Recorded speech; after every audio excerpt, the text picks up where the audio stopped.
Bueno, muy bien.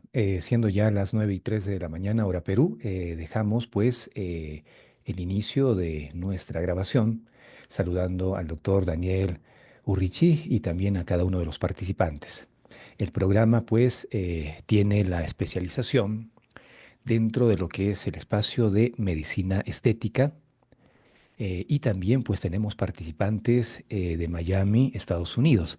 Justamente el doctor Daniel Urrichi es pues un destacado profesional de Miami y estoy muy seguro que esta actividad académica nos va a servir de mucho a todos los participantes para poder enriquecer nuestra información y actualizar también de paso pues algunos datos que nos va a permitir ir avanzando con nuestros diplomados y todos los programas que está desarrollando nuestra institución. Gracias, doctor. Lo dejo entonces. Buenos días, ¿cómo están? Pues no los puedo ver en la mayoría. No sé si consiguen escucharme. Yo quiero saber si estoy compartiendo la pantalla mía.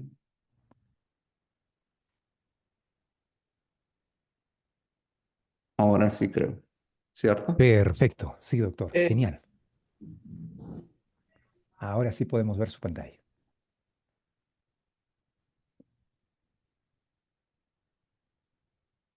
ok.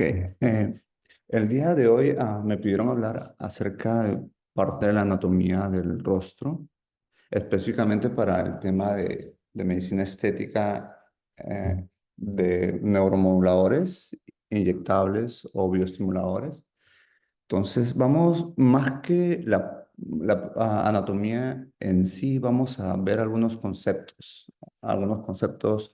acerca de la anatomía de la cara, lo cual uno debería conocer o tener una idea para llevar una inyección a un nivel un poco más elevado del convencional. ¿Ok? Yo llevo más o menos 8 años inyectando neuromoduladores y fillers. No hago cirugía de rostro, pero hago algunas técnicas de retracción con hilos, ¿ya? Basados en anatomía y un poco más en arte. Eh, entonces, en todo este tiempo me he dado cuenta de algunos pequeños detalles anatómicos del rostro que hacen que podría ser superior la manera de inyectar. Me gustaría saber si en cualquier momento que ustedes tengan alguna duda, me gustaría que me pregunten, ya, que me escriban o si, luego pueden habilitar inclusive el micrófono para poder hablar más claramente y explicarles con más detalles algunos pequeños puntos de la clase. Ok. Eh, Vamos un poco a comprender cómo está organizado el rostro en lo que es a la parte estética. Debemos entender que el proceso de envejecimiento, desgraciadamente, no se puede retroceder. Tampoco se puede parar. Ese es un concepto que lo deberíamos tener muy claro, ¿no?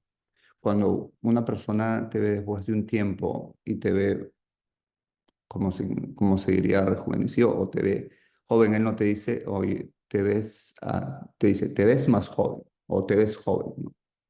Pero no te dice, te ves más como John, te ves más, o sea, como que has regresado en el tiempo, ¿no? Solamente te va a decir, te ves un poco, te ves bien para tu edad, pero nunca te va a decir que has regresado a tu edad en el tiempo. Entonces, eso es algo importante que tenemos que tenerlo claro. Hay ciertas cosas, entonces el proceso de envejecimiento bueno, está basado en la pérdida de elasticidad de la piel, de los tejidos blandos, de la pérdida de volumen de la grasa y obviamente de la pérdida de volumen del hueso, ¿no? Ah, Anatómicamente, nosotros conocemos estas estructuras del rostro, ¿no? Todos estos tejidos van a envejecer. En la piel se van a formar arrugas, en el tejido subcutáneo va a disminuir en volumen, en los músculos y en el tejido aponeurótico se va a ver mucho más laxo, ¿ya? Y en el hueso se va a comenzar a disminuir el tamaño y la proporción de los huesos. Entonces, todo eso va a conllevar a que ciertas áreas, como en el rostro existe como paquetes que están, que están formados por ligamentos, que hay músculos que están ahí envueltos también y tejido graso. Entonces, eso va haciendo separación y hace que esas partes se vean con menos volumen. Ok. Habitualmente estos son las cinco capas mm, pues del rostro, del cuerpo, de todo, ¿no? Como es que estamos acostumbrados. Hay una piel, debajo de eso hay un tejido subcutáneo muy delgado que nutre a la piel. Detrás de eso está el tejido aponeurótico, que es la grasa, como la grasa superficial ¿ya? Y después existe una grasa profunda, ¿ya? Y luego de ahí vienen los músculos, ligamentos, que es el tejido laxo, y ahí uniéndose con el periósteo. Ahora, esta tercera capa aponeurótica muscular es muy particular en el rostro, o sea, tiene muchas fibras de colágeno y muchas fibras elásticas. Normalmente cuando uno quiere conseguir un lifting facial no quirúrgico, uno suele eh, inyectar sustancias bioestimuladoras, ¿ok? O trata de modificar o aumentar el volumen de esta capa aponeurótica. Ahora, muchos de ustedes habrán escuchado hay dos bioestimuladores muy potentes en el mercado, que es Sculptra y el otro que es Redies. Ya, esos dos bioestimuladores precisamente pueden trabajar muy bien en esta área de la aponeurosis muscular. ¿Ok? Eh, si usted, una de las partes del rostro que uno va a notar cuando uno examina a un paciente es la línea nasogeniana, el fold aquí. Entonces, mientras la persona tenga más esta parte, se nota un poco más envejecida. Entonces, si uno revitaliza esta parte y consigue elevar, o sea, ahí ustedes ven más joven. Ahí más años, más joven, como pueden ver, pero ese es un movimiento no es un movimiento de músculo, ¿ok? No es un movimiento de tejidos muy profundos, es mayormente el movimiento de estructuras superficiales, como sería el tejido este aponeurótico muscular y la piel, ¿no? Ahora, es importante tener conceptos claros. Por ejemplo, cuando uno quiere rejuvenecer una persona de manera quirúrgica, ya hay dos maneras, bueno, hasta tres maneras de hacerlo. Uno, disecar la piel, jalar la piel. Eso va a durar 6 meses, 7 meses o un año, porque la piel tiene memoria, va a comenzar a retraer y otra vez va a comenzar a regresar los músculos. Uno no puede jugar con la memoria genética del cuerpo. Por lo menos todavía no lo podemos hacer hasta el momento. La otra manera es ir un poco más profundo y en esta parte del tejido aponeurótico muscular ya uno puede jalar un poquito, o sea, hacer una aplicatura, o sea, juntar dos partes del tejido y tratar de llevar a las partes que sean menos móviles de la cara, ¿no? Ya, entonces esa movilización de este tejido va a generar que el lifting facial probablemente dure entre 5 a 8 años. ¿Ya? Algunas personas te dan hasta 8 años, pero en mi experiencia yo no he visto pasar más de 5 años. ¿Ya? Por otro lado, existe le llaman deep lifting, que van al tejido conectivo lazo, más profundo, cerca del hueso, ¿no? Donde elevan el músculo y hacen aplicaturas del músculo. ¿Ya? No muchos cirujanos lo hacen eso porque eso necesita mucha experiencia, porque las complicaciones son muy grandes.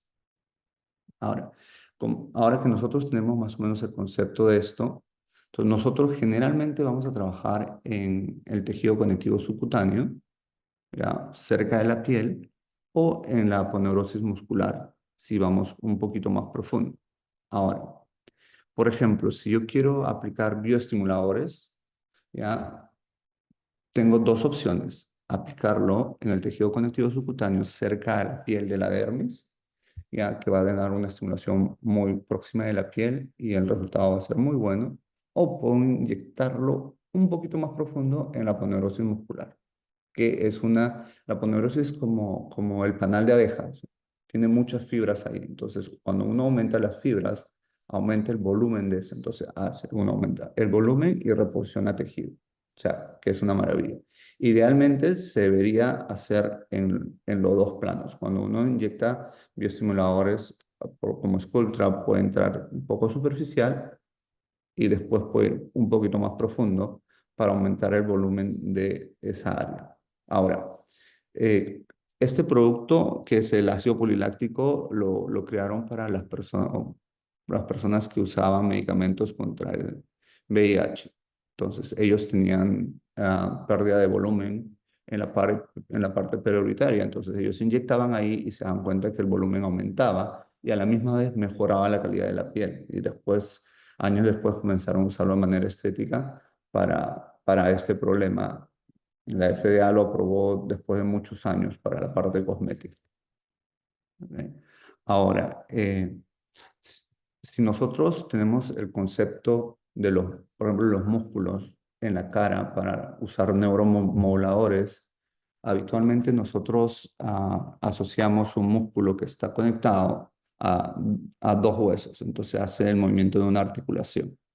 O sea, se inserta, se origina en un lugar y se inserta en un lugar, en otro hueso y hace el movimiento de la articulación. ¿Ya? Eso es en la parte del cuerpo, pero en la cara es totalmente diferente. En la cara, aparte del macetero que probablemente hace el movimiento de la masticación, que está unido a dos huesos, el resto de los músculos son músculos de la mímica del rostro, entonces tienen un origen en una parte profunda como el hueso, pero se va a insertar o bien es cierto, en esta parte que dice aponeurosis muscular, en esa parte, o algunas veces en la piel. ¿Ya? Eso es importante saberlo porque los planos de la cara no son como se dibujan acá exactamente, o sea, están en diferentes niveles. El músculo está tanto profundo como superficial. ¿Ya? Eh, ahora quiero mostrarles, por ejemplo, esto, ¿no? Si ustedes pueden ver acá, en este músculo de acá, el músculo mentoniano que causa esta bone stone, le llaman esta parte, si bien es cierto, está originado en el hueso, pero ya, ¿a dónde llega? Llega hasta la piel. O sea, por eso es que produce estas contracturas. Está atravesando la parte de los tejidos laxos, está atravesando la parte de la grasa profunda y llega hasta el SMAS, que es la aponeurosis superficial, y que está insertado en las fibras de esas, y algunas fibras vienen y están insertadas en la piel. O sea, eso significa que cuando uno trata de buscar esos músculos para una inyección, lo va a encontrar a diferentes niveles. Y lo más importante es saber la dirección vectorial que está tomando el músculo para que uno trate de insertar en esa dirección vectorial, porque se deja de convertir en un plano bidimensional, sino va a ser en tres dimensiones, ¿no? Que ubicas al músculo y el músculo tiene una dirección de hacia afuera hacia adentro, que es la tercera dimensión. Entonces, ese es el trayecto del músculo que uno debe tratar de inyectar, debe tratar de llegar a todo ese músculo, porque si uno pierde la perspectiva de esa trayectoria, va a llegar otros músculos porque que se cruzan con... Ahora, como acá pueden ver, esta es la parte ya, del corrugador del procerus y del frontalis. O sea, todos estos músculos están completamente cerca. Y habitualmente la toxina botulínica tiene un rango de acción dependiendo qué tipo de toxina usas o cuánto lo diluyes. Ya, si está muy diluido, su rango de acción va a ser un poco más grande al número de unidades que cuando está menos diluido. Entonces, es muy fácil que la persona que inyecta pueda tocar algunos músculos. Por ejemplo, en la parte acá del corrugador, ya, eh, cuando uno inyecta el corrugador, el corrugador tiene una parte, como pueden ver acá, que está en blanco, es una parte superficial, o sea, que está pegado a la piel. Entonces uno debería inyectar en esa parte superficial. Y acá es la parte del origen que está en el hueso. Y uno debería llegar hasta el hueso, retroceder un poquito, inyectar ahí. ¿Ya? Pero cuando eso se distribuye un poco más, el frontalis también está por ahí. Entonces uno le pega un poco al frontal. Siempre va a haber la posibilidad que una pequeña dosis vaya a otro músculo que uno no desea.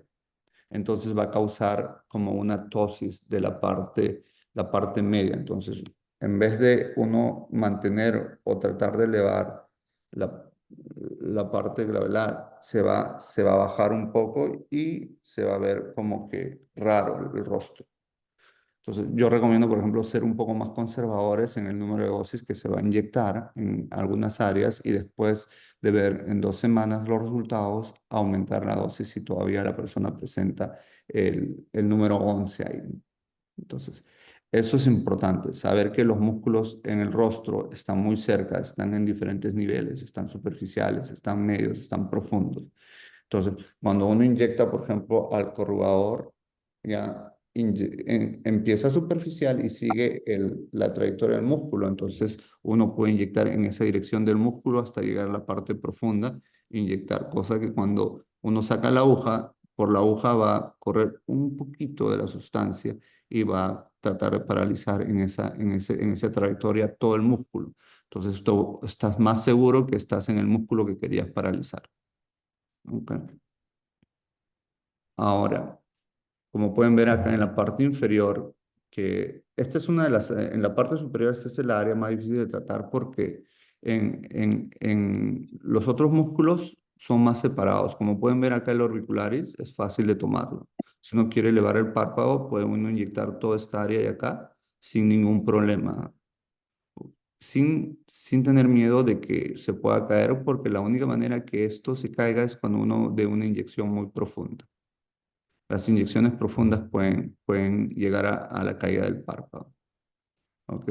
Ahora, si cuando uno inyecta en el músculo frontalis, el músculo frontalis tiene una particularidad muy importante que probablemente recién en los últimos años la gente ha comenzado a descubrir que el comportamiento es distinto al que está descrito en los libros habituales. Bueno, el músculo frontalis ya tiene varias porciones de inserción en el cráneo. ¿Ok? Y acá está insertado en la aponeurosis, en el SMAS. Entonces tiene un movimiento, uno que hace esto y que hacia el medio. O sea, quiere decir, cuando uno levanta la frente, la parte alta del frontalis en realidad está bajando, no está subiendo, está bajando. Y la parte baja está subiendo. O sea, ¿para qué? Para que los dos músculos en el medio hagan la contracción y se unan. Entonces, cuando uno inyecta ahora en la parte del frontal, aunque vea arrugas muy cerca de la órbita del ojo, ya debería inyectar un poco más arriba. ¿Ya? El resultado va a ser casi el mismo, pero con la diferencia que no vas a causar la pesadez en la frente o vas a disminuir el diámetro del ojo. En personas que tengan un ojo bastante pequeño, se recomienda usar las inyecciones mucho más altas, ¿no?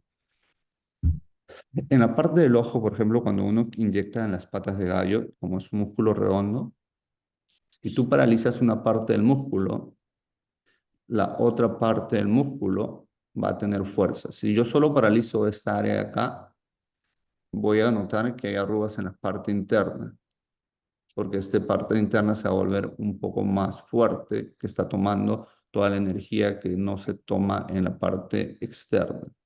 Lo mismo pasa, si yo solo inyecto acá y no inyecto en auriculares en la parte superior, ya, va a pasar que este músculo va a tener más fuerza y va a caer la ceja un poco. ¿Ya? Por eso es importante que los músculos o sea, sean inyectados en el área que uno pretende cambiar, más adicionalmente en el área que uno pretende conservar. O sea, si yo no quiero que se hagan arrugas acá en la parte interna, aplico un poquito, entonces relajo todo el músculo.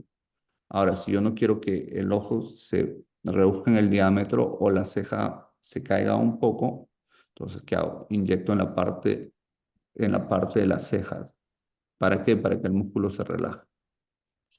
En la anatomía de las inyecciones lo que se pretende es conseguir un balance en la fuerza del músculo. ¿Ok? Es lo mismo pasa en el frontalis, o sea, cuando uno inyecta una parte, la otra parte que no se inyectó suele tener mayor cantidad de fuerza. ¿Ya? Entonces, eso es algo que hay que tenerlo siempre presente. Ahora, existe en la parte celular ciertas áreas de los músculos que toman mayor cantidad de bloqueadores de receptores. Hay áreas que a veces uno inyecta y el efecto es mínimo a pesar de la dosis, mientras que hay áreas precisas que cuando uno inyecta el músculo se bloquea con mayor proporción que otros lugares, ¿no? Eso lo acaban de describir hace unas pocas semanas en un estudio que hicieron. Entonces están tratando de ubicar qué puntos son exactos en toda la anatomía de la cara donde se puede inyectar con la mayor eficacia, con la menor cantidad de sustancia. Ahora, otra de las cosas importantes en el concepto de anatomía, porque la anatomía lo pueden revisar en internet, en los libros, eso es muy sencillo, pero los conceptos es más difícil de encontrarlos. Un concepto importante es que se dieron cuenta que, pues, el cerebro, okay, cuando tiene alguna emoción, lo va a plasmar en los músculos de la cara. Por eso son los músculos de la mímica de la cara. ¿Ya? Ahora, se ha visto en algunos estudios que eso puede ser de forma como al revés, retrospectiva. O sea, lo que tú tienes en la cara puede hacer que el cerebro se acomode a la mímica que tienes, ¿no? O sea, si tú comienzas a sonreír, ya tu cerebro se va a poner más contento. Entonces, si tú puedes modificar algunas expresiones de la cara de la paciente, como hacerla más fresca, levantar las cejas, levantar la comisura del labio un poquito, ya, ese reflejo se va a ver en el cerebro y va a cambiar un poquito el estado de ánimo de la gente, ¿no? Ahora, si una persona tiene el número 11 y está mostrando que siempre está como molesta, probablemente su cerebro está entendiendo de esa manera también. ¿Ya? Entonces, esos conceptos hay que tratar de incluirlos en los pacientes, ¿no? Cada vez que ven un paciente y ustedes vean algo que proyecte algún tipo de emoción y que ustedes quieran que la emoción sea diferente, pues hay que tratar o hay que intentar de modificar eso, ¿no? Se puede tranquilamente modificar, en la parte superior se puede modificar la parte del número 11, la, cuando uno tiene como que el ojito un poco triste, lo puede elevar un poco, ya va a dar un rasgo de frescura, de mayor vitalidad a la gente. En la parte de abajo, en la línea de la marioneta, esta línea de acá de la comisura labial, ya eso se puede elevar tranquilamente, modificando o haciendo con neuromoduladores como Botox. Ahora, en algunas personas que tengan cierto tipo de de laxitud en la parte inferior de la mandíbula, ¿ya? Se puede modificar eso, se puede poner botox en todo el área, se puede poner en el área de platisma y tratar de elevar el rostro, como causar un pequeño lifting. Y es notable. O sea, anteriormente el botox estaba eh, diseñado solo para la parte superior. La gente solo se inyectaba la parte superior porque las patas de gallo, el número 11, la frente, era lo más fácil y lo que realmente se acostumbraba a hacer, pero actualmente ya están yendo a otros niveles, ¿no? Eh, Puede modificar la parte inferior, que es una parte de inyección un poco difícil por el número de músculos que están ahí, ¿ya? Pero sí se puede hacer. Si uno conoce la anatomía perfectamente de esa área, se puede inyectar, ¿ya? Como ustedes pueden ver, este es uno de los músculos favoritos para la inyección, que este es el depresor del ángulo del labio. O sea, este es el que crea la línea de la marioneta. Ahora, ¿en qué punto de este inyectar? Se puede inyectar en varios puntos, ya, pero hay puntos que no se debería inyectar. Por ejemplo, en la parte superior, como 1 o 2 centímetros del borde, no porque de acá viene el rizorio. ¿Ya? Y no se puede inyectar con la dirección de la aguja a la parte anterior. ¿Por qué? Porque acá está el depresor del labio. So, si uno bloquea esto, el labio se va a ir hacia arriba. Entonces va a morderse la persona. Entonces, es como que la aguja tiene que tener una dirección hacia afuera y hacia abajo para evitar el risorio. O también se puede inyectar en este punto de acá, en la parte de abajo. ¿Ya? Normalmente unas 3 unidades ahí o 2 unidades, 2 unidades. Entonces, tienes mayor posibilidad de bloquear. Entonces, lo que uno tiene que tener cuidado particularmente es este músculo, el risorio de Santorini, y este de acá, que es el depresor del labio. ¿Verdad? Ahora, como pueden ver, acá se tiene el platisma. El platisma está del cuello hasta acá. Entonces, el platisma es un músculo muy fuerte. En algunas personas muchísimo mayor, sobre todo en las que suelen hacer mucho ejercicio. Entonces, cuando comienzan a envejecer, esta parte comienza a jalar al rostro en la parte baja y crear este fold de acá. Porque acá hay un ligamento que retiene, entonces esta parte no cae, pero después de ese ya no hay un ligamento que lo retenga. Entonces esta, como tiene un poquito más de grasa, cae un poco más. Entonces, para conseguir devolver esto o esto lo llaman yo en inglés. Para tratar de elevar esto, uno puede relajar el músculo acá con diferentes técnicas, ¿no? Puede ir como 1 centímetro o 2 centímetros por arriba del reborde del mandibular y bloquearlo con 2 unidades en cada inyección, unas 5, 4, 5 inyecciones en esa área y llevarlo hacia arriba, ¿ya? Con cierto cuidado de no bloquear el, el macetero tiene dos fibras. Ya, el macetero tiene una fibra profunda y una fibra superficial, el músculo. Ya, es muy pequeña dosis para alterar, pero sí puede suceder que si uno va un poquito muy profundo ahí, ya, es por eso las 3 dimensiones. Si va un poquito más profundo, tocas al macetero y ese músculo se va a relajar, pero el macetero interno está fuerte, entonces ese se va a hacer como una pelotita ahí, porque está relajado y el otro está contraído. Entonces hay que evitar ir muy profundo. Ahora, cuando uno quiere bloquear el macetero para personas que tengan bruxismo, ¿ok? Tiene que ir en la parte profunda del macetero, no en la parte superficial. Tienes que hacer que toda la aguja pase hasta la parte profunda, porque si tú inyectas muy superficial, tienes dos posibilidades. Uno, que se haga la pelotita, que se haga más grande todavía de lo que tenía el macetero, se va a ver feo, ¿ya? Y otro, que abre la posibilidad que cojas al risorio, ¿no? Entonces, la inyección al macetero tiene que ser profundo. O sea, esos son algunos aspectos anatómicos de la inyección en 3 dimensiones. Ahora, en, en la parte del rostro, en la parte del labio superior, ¿ok? Tenemos varios músculos que elevan el labio. Y uno de los músculos más importantes para cuando uno sonríe y muestra las encías es el elevador del labio superior, que es un músculo largo que viene al costado de la nariz, precisamente acá, y baja y se inserta en el labio, y eso es lo que eleva.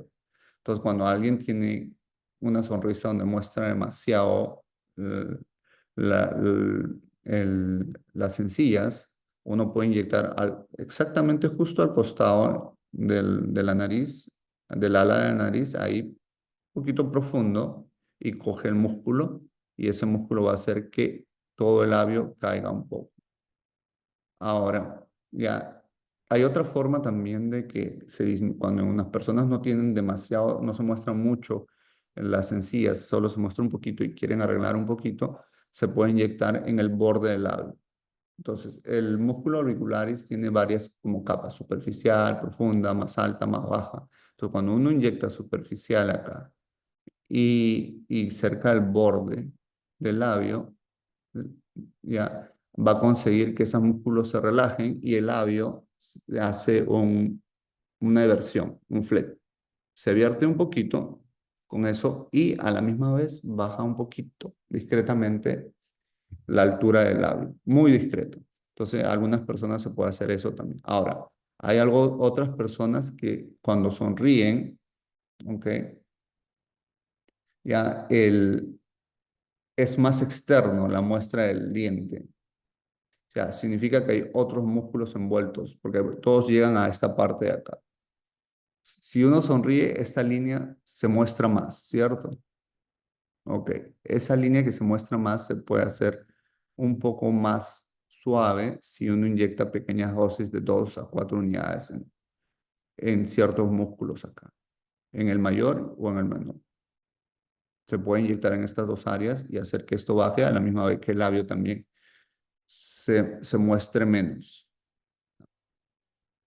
Y de paso elimina un poquito la línea. Ahora, hablando de la línea, o sea, hay muchas maneras de intentar disminuir el envejecimiento según esta línea. Yo les había hablado de que uno podía usar bioestimuladores para tratar de hacer un lifting. Son los bioestimuladores. Se- el rostro topográficamente se puede dividir en superior, medio e inferior. ¿Ya? Y también se puede usar en la parte medial y la parte lateral. Entonces, esta parte medial está dividida por un ligamento que viene y cubre toda esta área de acá. Entonces, esta área de acá es la parte móvil y la parte fija es la parte lateral del rostro. O sea, cuando uno quiere hacer un lifting facial o intentar eliminar la línea nasogeniana, uno no debería inyectar filler en la línea porque lo único que va a causar que en unos meses después, cuando se vaya el filler, se acentúe la línea ahí porque ha aumentado el volumen o el peso de esa área. Entonces, lo que uno tiene que hacer es ver dónde uno puede jalar en el rostro. O sea, las partes fijas es la que te va a ayudar a hacer el lifting. Hay gente que puede poner hilos ya y tratar de elevar porque está fijando en ciertas áreas que son fijas del rostro. ¿Ya? Puedes poner bioestimuladores en las partes fijas, profundas, para intentar el tejido laxo que está cerca del periósteo se comienza a contraer y eleve naturalmente. Va a tardar unos meses, pero el resultado va a ser mejor.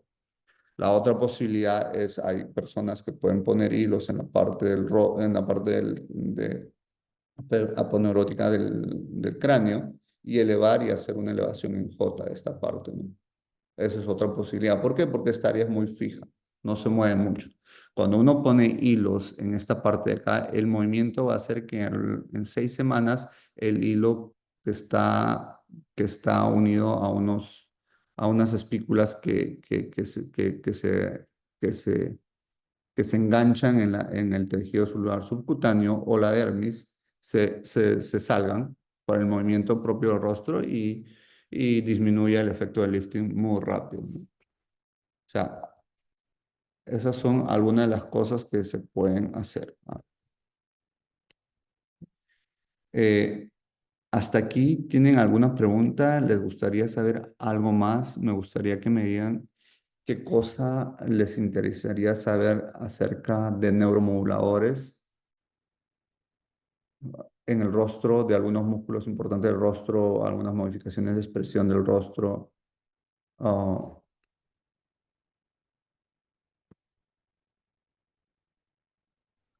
no sé si Doctor, ¿qué alguien... tal? Buenos días. Doctor, buenos días. Buenos días.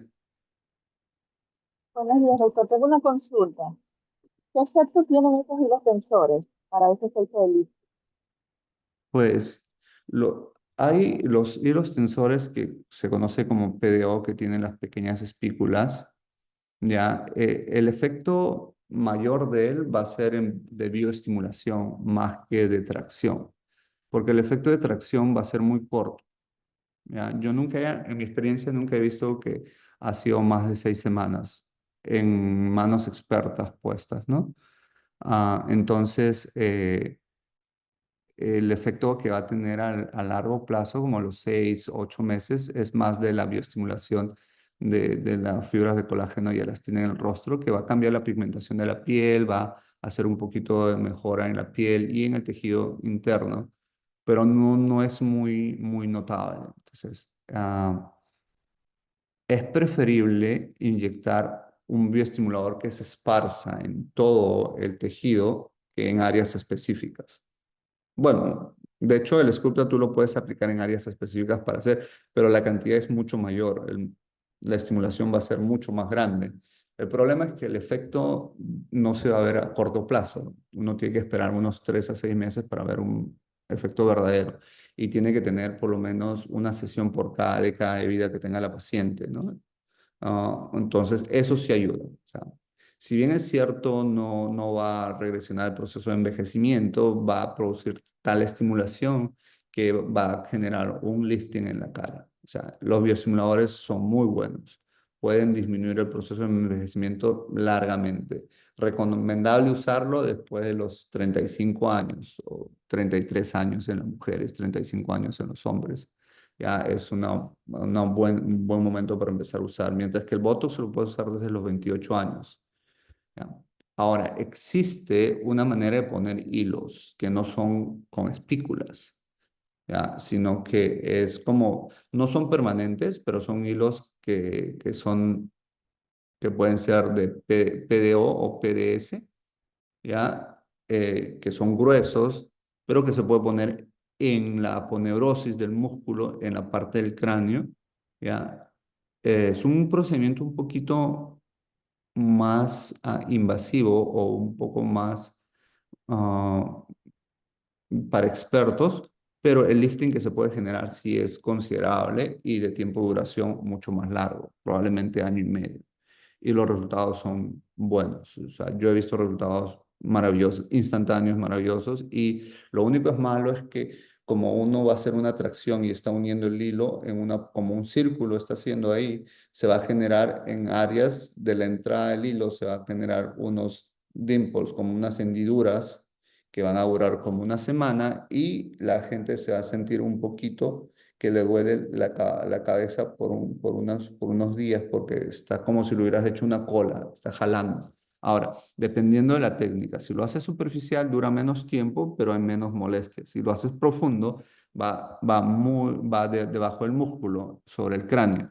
Entonces, hay que tener cuidado ahí con las infecciones y lo otro que hay que bloquear el músculo temporal ahí, porque si no, eso podría ser muy doloroso, ¿no? Doctor, buenos días. Tenía una consulta. Le habla Carlos Cordero. Eh, ¿Cómo está? para los surcos nasogenianos, estaba viendo, bueno, estaba escuchando de que menciona usted que no recomienda ponerle fillers, ¿no? Porque con el tiempo termina generando un peso y cayendo o notándose con mayor, siendo más groseros con el tiempo, ¿no? Ujú.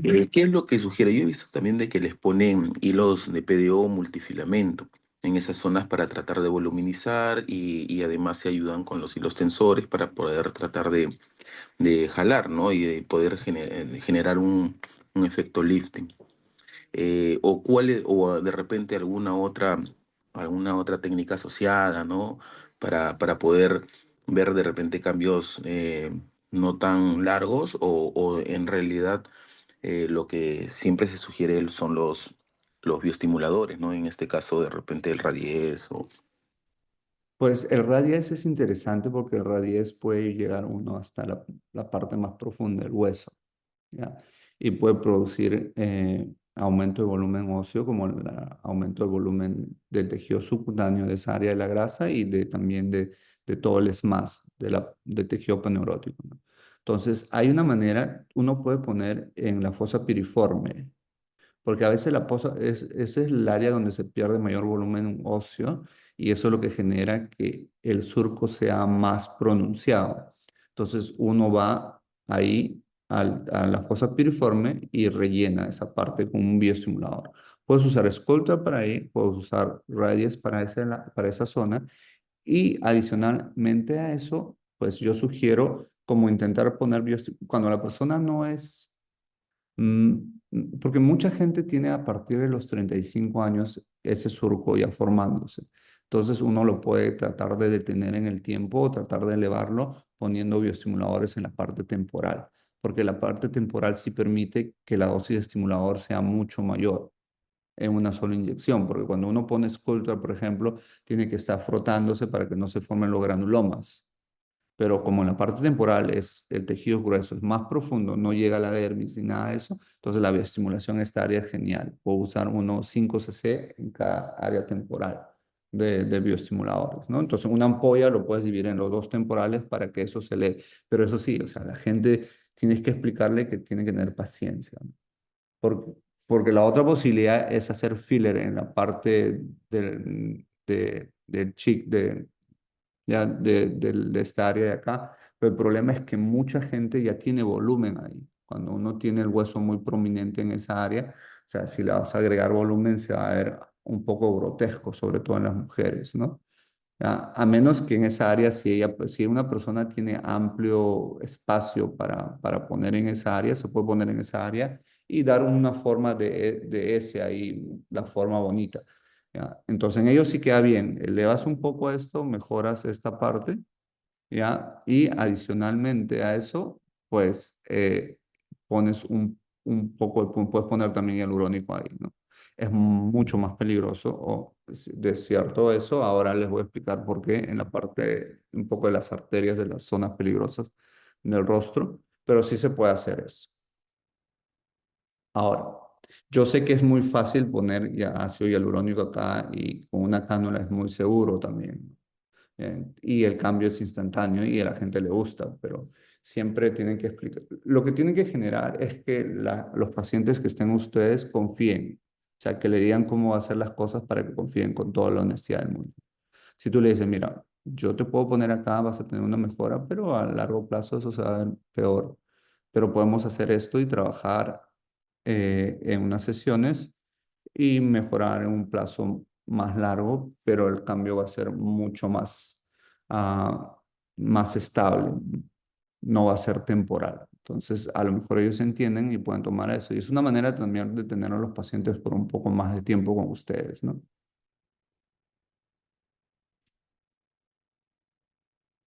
¿Alguna pregunta más por ahí?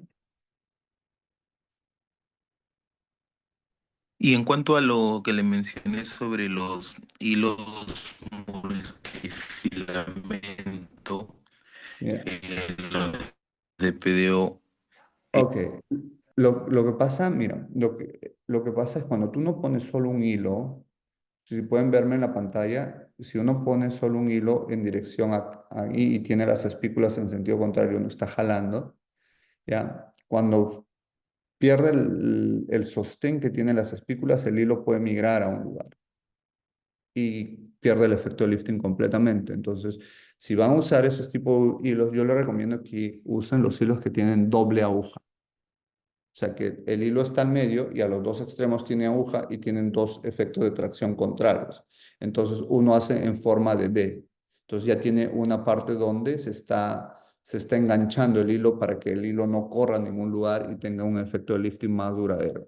Los PDO normales, simples, no sirven, no son buenos, no hacen buena retracción, pueden migrar hasta el labio, algunas veces toca quitarlos, ¿ok?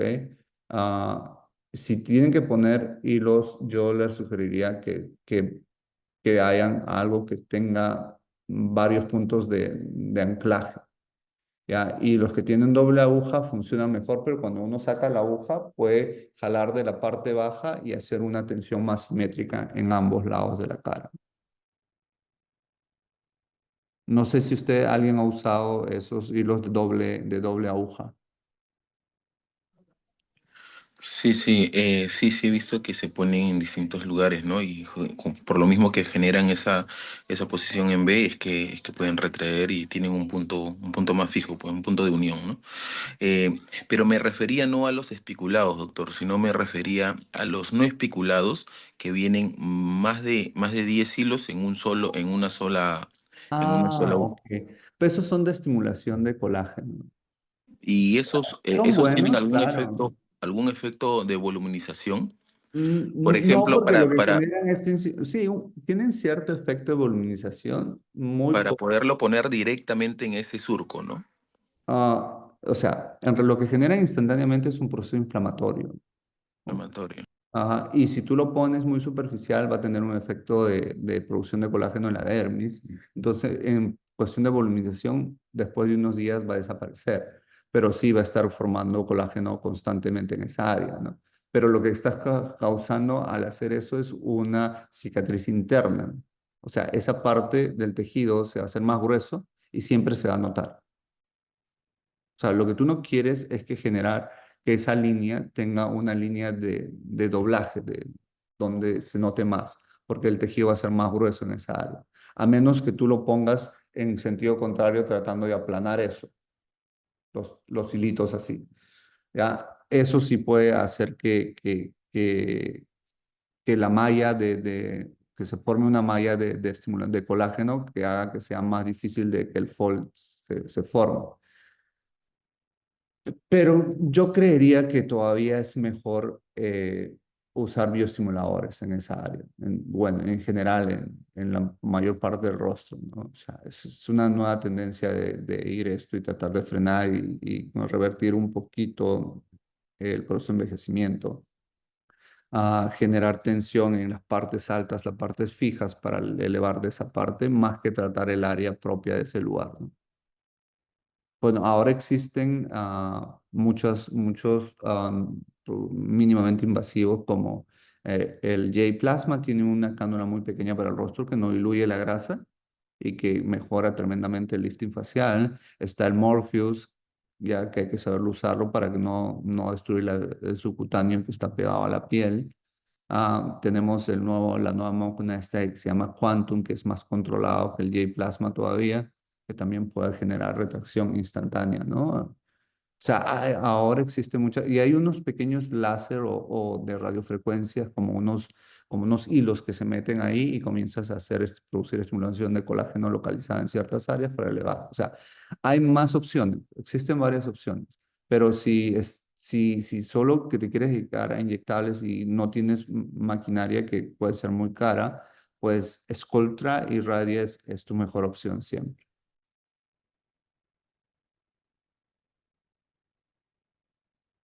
¿Alguna pregunta? No es que esté en contra de los hilos tensores. Yo los uso para hacer lifting. Alguien tiene una boda en un mes, yo le hago el lifting con los hilos y va a estar feliz en un mes.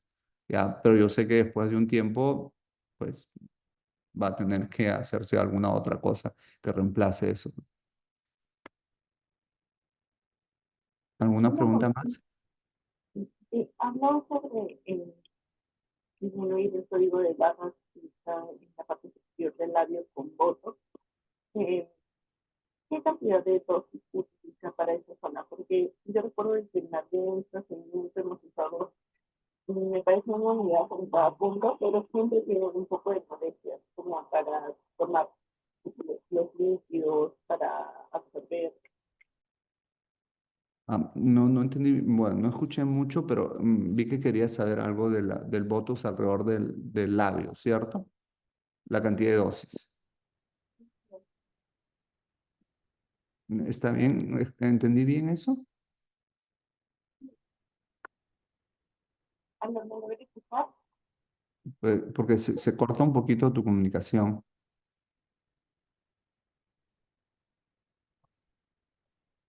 Ok, mira, el Botox en la parte del labio para las líneas esas de los fumadores, o sea, en el labio superior no se puede poner mucho Botox porque vas a interferir con la función de hablar o comer o soplar del rostro. Entonces, la cantidad de dosis que se usa más o menos es un máximo de 3 unidades para no generar ninguna alteración de eso.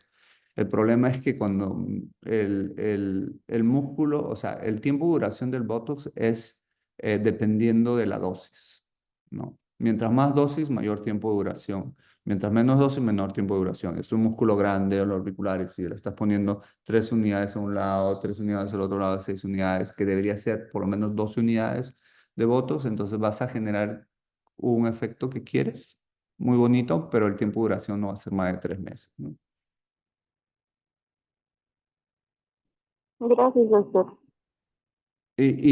Bueno, en realidad el labio superior, hay personas mayores, por ejemplo, que no les gusta usar filler, entonces, pero el labio se ha perdido mucho, está muy delgadito, entonces uno le pone ahí y hace una versión del labio y queda un poquito más grueso, y queda bonito. El único problema es que el tiempo de duración es muy cortito, pues, ¿no?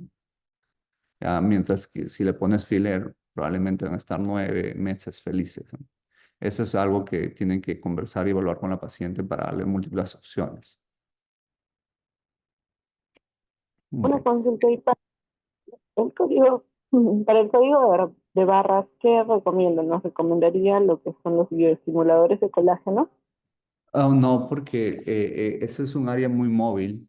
Entonces, los bioestimuladores, de hecho, están contraindicados en músculos redondos o que tengan mucha movilidad. No puedes poner en la parte de los ojos, no puedes poner en la parte de la boca, porque va a generar granulomas y eso es muy, muy molesto. O sea, el código de barras se puede usar ácido hialurónico. ¿Ok? Y mezclado, o sea, en tratamiento siempre con Botox. Se le dice, mira, te vamos a usar cada 3 meses esto y bueno, ya dice una... Cuando uno pone, de hecho, en el labio, en la parte del borde del labio, en las personas mayores que tienen código barra, queda muy bonito, se desaparece eso. Entonces el hialurónico es perfecto para eso. Pero trata de mezclarlo siempre con Botox. Va para que tenga un efecto mucho, mucho más bonito, mucho más duradero también. Gracias. Bueno, la otra parte de anatomía que no nos queda mucho tiempo es la parte de las zonas peligrosas del rostro. Ok, como no hay mucho tiempo, estos son algunas de las arterias, ya que estas son ramas de la arteria facial. La arteria facial da una para la parte mandibular, uno para el labio inferior, para el labio superior, y esta es la arteria que probablemente l- da mayores problemas, ¿no? Y que después va por la parte angular. Esta es la parte terminal de la arteria facial. Ahora, en esta parte de acá, en la parte nasogeniano, esta arteria normalmente va más superficial, pero superficial probablemente en el 30% de la gente. O sea, en la parte media va en otro porcentaje y hay un 15% que se ha descrito que va pegado al hueso. O sea, está bien profundo. Entonces, cuando uno quiere inyectar en la fosa piriforme y siempre va a ser con una aguja, tiene que aspirar. Porque si no aspiras, ya los 9 a 10 segundos puedes causar una oclusión porque las variantes son muy grandes. Entonces, esta es una de las áreas que la gente le gusta tratar mucho. Cuando van a tratar eso con hialurónico, que están acostumbrados algunas personas, pues háganlo con cánula. Y si van a tratar la fosa piriforme, siempre hagan un aspirado. ¿Ok? Esta arteria es muy peligrosa. Ya, pues se ocluye y va a crear una necrosis alrededor de toda esa área, muy grande, muy difícil de tratar, muy difícil de diluir. Ahora, otro de los lugares más peligrosos, probablemente de mayor efecto adverso que se pueda conseguir, es en la parte terminal. La rama terminal de la arteria facial es la angular y la angular se une con la arteria eh, nasal, esta de acá. ¿Ven esta unión ahí? Ya, espérate, yo creo que tengo una imagen de esa. No, no tengo. Ok. Ya, ahora, y a la vez, esta arteria facial, esta arteria nasal es la arteria terminal del oftálmico, que es de la carótida interna. O sea, se une la carótida interna y la carótida externa se une a través de esta arteria, de la nasal. Entonces quiere decir que la arteria oftálmica tiene una rama nasal, que es la terminal, ya que se une. Entonces cuando uno inyecta en esta área de acá y se va por la parte angular, ¿ya? Y puede irse en forma retrógrada hacia la arteria oftálmica y puede generar ceguera. O sea, ese es uno de los más grandes temores que existe de los inyectores, ¿no? porque resolver eso sí es muy complicado, ¿no? Hay que hacer una inyección de hialuronidasa a través, detrás del globo ocular. Es bien difícil de llegar, bien difícil de ser preciso. Y bueno, toca derivar a un oftalmólogo que tenga mucha experiencia en anatomía de la parte orbitaria, ¿no? Entonces, por eso las inyecciones en esta área del surco lagrimal es preferible hacerlo siempre con cánula en la parte profunda, ¿no? Porque esta es más superficial. Entonces uno va más hacia la parte profunda y trata de rellenar eso con cánula. Una cánula gruesa que no sea mayor de 23. ¿Ya? Ahora, la otra parte peligrosa también porque tienen anastomosis también con la arteria oftálmica, como pueden ver acá, es la supraorbitaria y la troquea, ¿no? ¿Ya? Entonces, estas de acá normalmente nacen muy profundo, pero apenas salen se hacen superficiales. Entonces, si ustedes quieren poner ácido hialurónico en la parte subcutánea acá, no es buena idea. Y si lo van a hacer de alguna forma, lo hacen con cánula o lo hacen con aguja muy superficial en la dermis, que se vea, ¿no? Siempre aspirando. ¿Ya? La otra parte que es un poco riesgosa es la parte temporal, que generalmente no muchos inyectan porque es un área muy difícil de inyección. Hay que conocer bien la anatomía. Y estas también tienen cierto tipo de comunicación. Entonces, yo, por ejemplo, muy pocas veces en mi vida he inyectado acá. He inyectado en la parte profunda Sculptra para las hendiduras que se generan en personas mayores, ya aspirando, pero el Sculptra por alguna razón no tienen tantos problemas si se va al torrente sanguíneo como si lo tuviera el ácido hialurónico, ¿no? En las demás áreas, en el labio, es muy difícil que uno cause una oclusión vascular, pero sí hay descritos, ¿no? Porque es mayormente porque los labios probablemente es una de las inyecciones más frecuentes que existen de ácido hialurónico. Entonces, en proporción, pues obviamente va a haber más descritos del labio que probablemente una ceguera, porque el número es mayor de inyecciones. Entonces, la parte de seguridad del labio es no ir más de 3 milímetros profundo. O sea, estas son algunas en la glabela, por ejemplo. O sea, cómo inyectar, pues es la parte temporal, o sea, inyectar 2 centímetros por encima de la cola esa. En la nariz, los que hacen remodelación de la nariz, yo no soy experto en remodelación de nariz. De hecho, yo lo hice un par de veces y no me gustó mucho los resultados, así que dejé de hacerlo. Pero lo que tienen que tener en consideración es que nunca hagan remodelación de nariz en alguien que ya tenía una cirugía previa, porque la anatomía está completamente distorsionada y ese es uno de los puntos. Acuérdense que la nasal puede ir y causar una ceguera o en el mejor de los casos va a causar una necrosis del tip del ala de la nariz, que es un desastre, ¿no? O sea, no en personas que tengan, ahí sí pueden usar hilos tensores, eso es más seguro. Puede volumizar, puede elevar el tip, es mucho mejor. A mí me gusta más.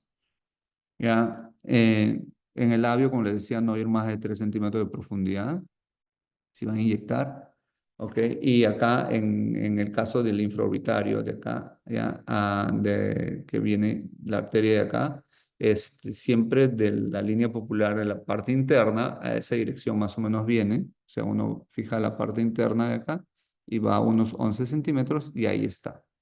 O sea, yo inyecto ahí en la parte profunda de middle face con cánula. Nunca lo he hecho con aguja. Pero hay gente que lo hace, pues hay gente un poco más experta que yo, que tenga mayor práctica en eso, que sí, que lo hace bien. Pero yo prefiero usar cánula en esa área. Ese es del nasolabial que estábamos hablando, que la arteria viene muy profunda y después se va superficializando en el tercio superior, ¿no? Ya, pero pues ahí con aspiración y mucho cuidado. Bueno, ya estamos, creo que hay otra clase que tiene que seguir. Me pueden escribir si tienen alguna pregunta. Yo voy a decirle al doctor López para que él ponga en un grupo de las clases para ir respondiendo algunas preguntas y podemos poner ahí algunas dudas o algunos casos que hemos tenido para ver por qué los resultados son así. O sea, como que crear un grupo para compartir experiencias. ¿Ok? Bueno, les agradezco mucho. Muchas gracias. Pues estaremos en contacto para cualquier cosa.